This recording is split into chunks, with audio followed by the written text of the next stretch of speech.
លំហាត់សម្រាប់បញ្ហាសាធិការចរិយាដល់ជើងដែលបណ្ដាលមកពីការលានឌីសគៀបសរសៃឆ្អឹងកងខ្នងចលនាបែបនេះមិនត្រឹមតែកាត់បន្ថយការឈឺចាប់នោះទេគឺជួយព្យាបាលបងប្អូនប៉ុន្តែបើបងប្អូនធ្វើត្រូវព្យាយាមធ្វើច្រើនបំផុតតាមដែលអាចបានបើសិនជាយើងប្រើកៅអីខ្ពស់ស្រួលពេកអាចទម្លាក់ទៀបបន្តិចកាន់តែទៀបកាន់តែពិបាកបងប្អូនត្រូវព្យាយាមធ្វើដំបូងអាចប្រើកៅអីខ្ពស់រួចបដូរមកទៀបទៅមិនចាំបាច់តែកៅអីក៏បានដែរសូម្បីតែបើសិនជាបងប្អូនអាចដាក់បាតដៃទៅលើឥដ្ឋ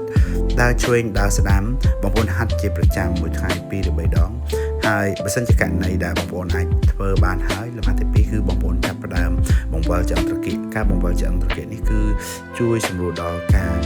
ឈឺចាប់ហើយដកសម្ពាធចេញពីឆ្អឹងកងខ្នងហើយបងប្អូនមិនចាំបាច់ប្រើកៅអីបែបនេះដោយខ្ញុំដែលកំពុងបង្ហាញទៅយើងអាចប្រើសាឡុងឬក៏បងប្អូនអាចធ្វើនៅលើឥដ្ឋក៏បានដែរហើយចលនាបែបនេះខ្ញុំបានបង្ហាញច្រើនដងហើយបងប្អូនហើយខ្ញុំបង្ហាញតែមួយជំហានទេនៅក្នុងវីដេអូនេះនៅពេលដែលបងប្អូនហាត់សូមព្យាយាមបដូរម្ដងឆ្វេងម្ដងស្ដាំហើយការធ្វើបែបនេះគួរផ្សំជាមួយនឹងការហាត់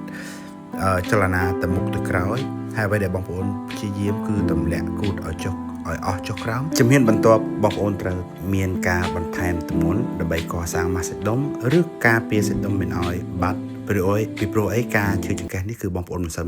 មានចលនាប៉ុន្មានទេការមិនសូវមានចលនាធ្វើឲ្យបាត់មុខគេសាច់ដុំនិងម៉ាសសាច់ដុំដែលធ្វើឲ្យការឈឺចង្កេះរបស់យើងកាន់តែអាក្រក់លំហាត់ដែលមានលំដែកភាគច្រើនគឺបងប្អូនអាចហាត់ស្រាលៗបើធ្ងន់ត្រូវការគ្រូអរគុណច្រើន